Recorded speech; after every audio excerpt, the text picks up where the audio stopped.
রাজ্যে শুরু হয়ে গিয়েছে দেবীপক্ষ। ইতিমধ্যেই বিভিন্ন জেলা মিলিয়ে কয়েক হাজার পুজোর উদ্বোধন করেছেন বাংলার মুখ্যমন্ত্রী মমতা বন্দ্যোপাধ্যায়।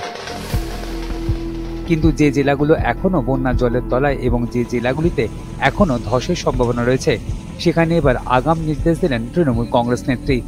তৃণমূল সূত্রে জানা গিয়েছে, বন্যা কবলিত এবং ধসপ্রবণ এলাকার নেতৃত্বকে তৃণমূল নেত্রীর আগাম নির্দেশ, সেখানে বিজয়ের আড়ম্বর করা চলবে না। পুজোর কটা দিন যাই হোক না কেন, পুজো মিটলে ফের নজর দিতে হবে দুর্গতদের দিকে। তাই জনসংযোগের নামে এবার বিজয়ায় কোনো আড়ম্বর চান না তৃণমূল নেত্রী। বর্ষা চলে গেলেও রাজ্যে এখনো বৃষ্টির দাপট রয়েছে।